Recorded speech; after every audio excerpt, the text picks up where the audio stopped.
नमस्कार, स्वागत है आपका इंडिया न्यूज में। न्यूज के सबसे बड़े शो इंडिया रिपोर्टर में आपका स्वागत करते हैं।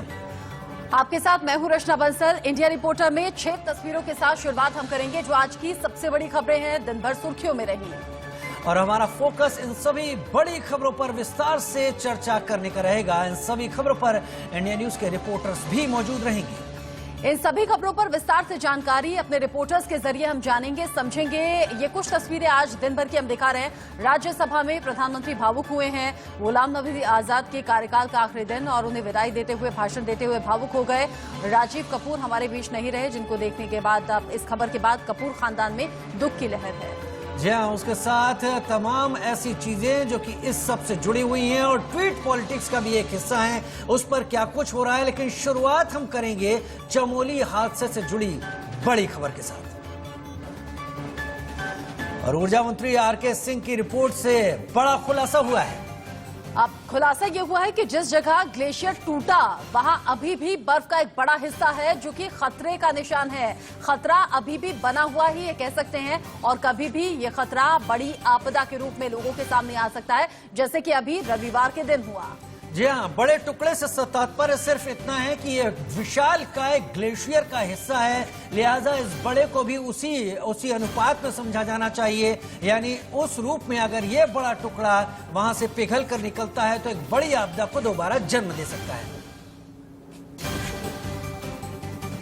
रविवार को ये प्राकृतिक आपदा लोगों के लिए मुसीबत बनकर आई। अब तक 30 लोगों की मौत हो चुकी है और यही इस वक्त की बड़ी खबर है। उत्तराखंड आपदा में मौत का आंकड़ा बढ़ गया है। तो वहीं गृह मंत्री अमित शाह के मुताबिक 197 लोग अब तक आपदा के बाद से लापता बताए जा रहे हैं। रेस्क्यू ऑपरेशन दिन रात चल रहा है। रात के वक्त में ज्यादा दिक्कत आती है। आईटीबीपी, एनडीआरएफ, एसडीआरएफ के लोग लगातार लोगों को सुरक्षित बचाने में जुटे हैं।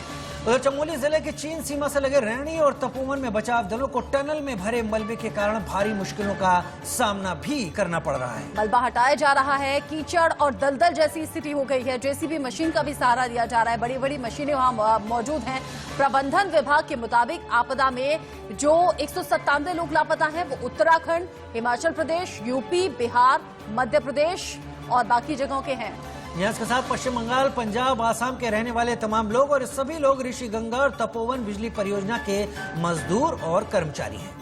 इन सभी को ढूंढने के लिए लगातार रेस्क्यू टीम काम कर रही है। अब 5 तस्वीरें आपके टीवी स्क्रीन पर हम रखेंगे। ये 4 तस्वीरें आप देखिए किस तरीके से ये प्राकृतिक आपदा अपने साथ महा तबाही लेकर आई। रेस्क्यू ऑपरेशन के जरिए लोगों की जिंदगी बचाने की कोशिश, जो कि तपोवन टनल में अभी भी फंसे हैं। और साथ ही लोग कैसे अपनों के इंतजार में दरवाजों पर टकटकी लगाए हुए हैं। रेस्क्यू में तमाम देवदूत इस वक्त जुटे हुए हैं और ये कोशिशें लगातार जारी हैं।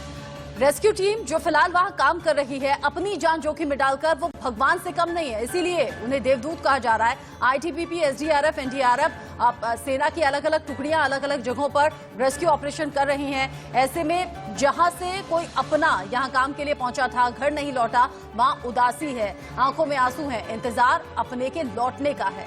जी हाँ, रैणी गांव में जहां आपदा के बाद सबसे बड़ा रेस्क्यू ऑपरेशन चलाया जा रहा है, वहां हमारे संवाददाता आदित्य नायर मौजूद हैं। उनकी एक खास रिपोर्ट देखते हैं। ग्राउंड जीरो का यानी जहाँ पे हाइड्रो इलेक्ट्रिक पावर प्रोजेक्ट जो है, जो पहली बार जहाँ पे टूटा था और जिसकी वजह से ये पूरा ट्रेजेडी जो आगे बढ़ता हुआ चला गया। यहाँ हाइड्रो इलेक्ट्रिक पावर प्रोजेक्ट है जो टूट चुका है और यहाँ पर ही ग्लेशियर आके हिट हुआ था और वो ग्लेशियर के हिट होने से ये पूरा एरिया आप देख सकते हैं कि तहस नहस हो चुका है। आप जो जमीन जो वहाँ पे पानी के पास जो आप पूरा वो एरिया देख रहे हैं जो मिट्टी से ढला हुआ, वो एरिया वहाँ पे हाइड्रो इलेक्ट्रिक पावर प्रोजेक्ट हुआ करता था। आर्मी के पर्सनल भी मैं आपको दिखा दूं कि आर्मी के पर्सनल आप देखिए कि वहाँ पे कैसे काम कर रहे हैं। रेस्क्यू के अलावा वो यहाँ पे जो डिजास्टर जो असेसमेंट है वो भी कर रहे हैं। डिजास्टर असेसमेंट के अलावा rescue and search and rescue operation तो चल ही रहा है। यहाँ ऊपर का हिस्सा भी दिखा दूं आपको मैं, ये कि यहाँ पे आप देख पाएंगे कि ऊपर का हिस्सा ये हाइड्रो इलेक्ट्रिक पावर प्रोजेक्ट का ही हिस्सा है और यहाँ से पूरा ये इलाका आप देख पाएंगे कि यहाँ से बहता हुआ नीचे ये देखिए आप कैमरा चलते हुए, जहाँ पे यहाँ पे भी एक कुछ टूटा हुआ है और ये सब सब भी टूटकर फिर नीचे का वो एक पत्थरों का बना हुआ वो दीवार है वो भी पूरी तरीके से बह गया है। और अलकनंदा रिवर के साथ ही चलते हुए मैं आगे की तरफ अगले सामने वाले पहाड़ भी एक बार आपको दिखा दूं कि सामने वाले पहाड़ पे आप समझिए कि वो पूरा इलाका कट ऑफ हो गया। कट ऑफ होने का रीजन सबसे पहले दिखाएंगे कि वो जो पुल है वो टूट चुका है, तो उस तरफ के लोग जो है वो उस तरफ फंस चुके हैं, इस तरफ के लोग अब यहाँ पर है, वहां पर उस तरफ कंप्लीटली कट ऑफ हो चुका है। वो गांव वाले भी एक बार हम गांव वालों का घर हम दिखा दें, वहां तक उस पहाड़ के जो पहाड़ आप देख रहे हो उसके दूसरी तरफ आर्मी एयर ड्रॉप कर रहा है, आर्मी और एयरफोर्स मिलकर एयर ड्रॉप कर रहा है राशन, और वैसे ही लोगों को राशन पहुंच रहा है। और जब तक ये पूरा पुल वापस ठीक नहीं हो जाता तब तक वो कट ऑफ ही रहेंगे। बाकी इस मैं और अंकित मेरे कैमरा पर्सन जो है पूरे इस पहाड़ को दूसरी तरफ से जैसे मैंने बताया क्रॉस कर ऑन फुट गांव वालों के साथ पहुंचे हैं ताकि आपको ये हाइड्रो इलेक्ट्रिक पावर प्रोजेक्ट दिखा पाए हम और आपको समझा पाए कि यहाँ के कितना लेवल ऑफ डिस्ट्रक्शन हुआ है इस पूरे जगह पर और कितना ज्यादा। ये आप समझिए पूरा एक ये डैम था और ये डैम अब यहाँ पे आप देख पाएंगे कुछ भी नहीं बचा है, और उसका रीजन वही कि एक ग्लेशियर हिट होने की वजह से, एक नेचुरल डिजास्टर की वजह से इतनी ज्यादा लोगों की जाने भी गई हैं। बताया जा रहा है कि एटलीस्ट 25 से ज्यादा लोगों की जाने गई हैं।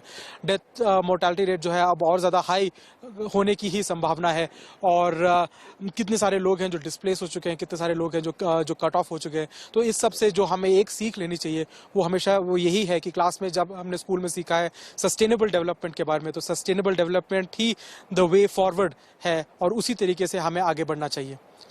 रैनी विलेज से मैं आदित्य नायर, कैमरा पर्सन अंकित रिठानी के साथ, इंडिया न्यूज।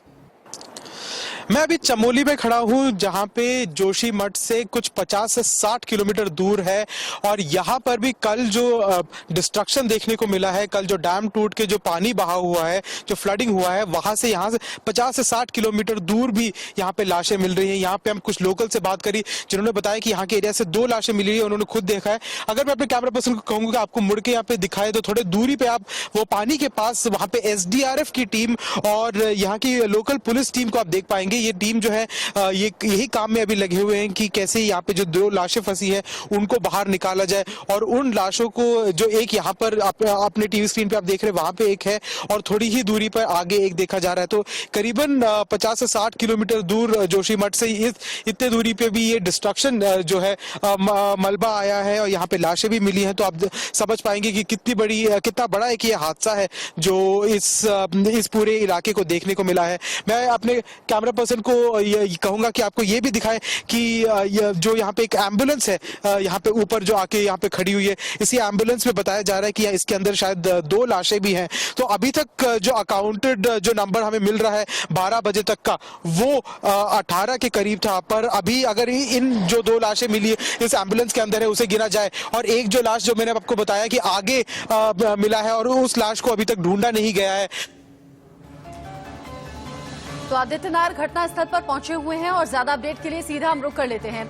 आदित्य, आपकी रिपोर्ट भी हमने देखी, जो सैलाब बढ़ रहा था पूरा मलबे के साथ लोगों को बहाते हुए, सब कुछ तबाह करते हुए, वो अब दलदल बन चुका है, वो जम चुका है, और इसी के बीच लोगों के फंसे होने की आशंका लगातार बढ़ रही है। 150 से 200 लोग गायब हैं, 30 लोगों के शव अब तक बरामद किए जा चुके हैं। रेस्क्यू ऑपरेशन में जो टीम लगी हुई है वो क्या कह रही है?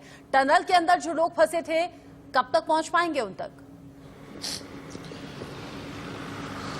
जी देखिए, अभी तक आर्मी ऑफिसर्स ने मेरे को यही बताया, आर्मी कर्नल ने इनफैक्ट यही बताया कि करीबन 70 से 80% काम हो चुका है। बाकी अभी जो मेन जो 20% है वो अभी भी बचा हुआ है। बहुत अलग अलग रूट्स इनफैक्ट ट्राई किए जा रहे हैं। रैनी विलेज में भी जब मैं था वहां से भी रूट्स ट्राई किए जा रहे थे। अपने कैमरा पर्सन कहूंगा, क्योंकि अभी हम रैनी विलेज से वापस लौट रहे तपोवन की तरफ, तो एक बार कहूंगा कैमरा पर्सन से आपको यहाँ की वो डैम के विजुअल्स दिखाते रहे कि जो यहाँ पे पूरी तरीके से दुरुस्त हो गया है। रैनी विलेज से भी रास्ता ढूंढा जा रहा है कि क्या वहां से किसी तरीके से एक्सेस किया जा सकता है टनल को। बहुत सारे रूट्स है टनल एक्सेस करने के, पर वो सब कहीं ना कहीं डेब्री की वजह से अभी धंसे हुए हैं, और उनके धंसे वहां पे जितने भी लोग हैं उम्मीद यही की जा रही है कि वो बचे होंगे। 3 से अधिक दिन से वो फंसे पड़े हैं, खाना पानी उनको नहीं मिला है, और यही उम्मीद है कि ऑक्सीजन एटलीस्ट उनको टाइम से मिलता रहे तो इंसान जो है 6 से 7 दिन तक भी चल सकता है बिना खाए बिना पानी पिए। तो ऑक्सीजन अगर उनको मिलता रहे और जल्द से जल्द उन तक पहुंचा जाए तो हो सकता है कि उनकी जान बच से। हम यही उम्मीद करेंगे आदित्य कि जो तमाम लोग अभी भी फंसे हुए बताए जा रहे हैं उनको समय रहते बचाव दल वहां से बचा लें, और तमाम बचाव दल इस काम में लगे भी हुए हैं। बहुत शुक्रिया आदित्य तमाम लाइव विजुअल दिखाने के लिए और रिपोर्ट अपनी हमें बताने के लिए। उधर उत्तराखंड त्रासदी और टनल में चलाए जा रहे रेस्क्यू ऑपरेशन पर केंद्र सरकार की निगाह बनी हुई है। गृह मंत्री अमित शाह ने लोकसभा में क्या कुछ कहा, आप सुनिए। सरकार से प्राप्त सूचनाओं के अनुसार अभी तक 20 लोगों की जानें जा चुकी हैं और 6 लोग घायल हैं।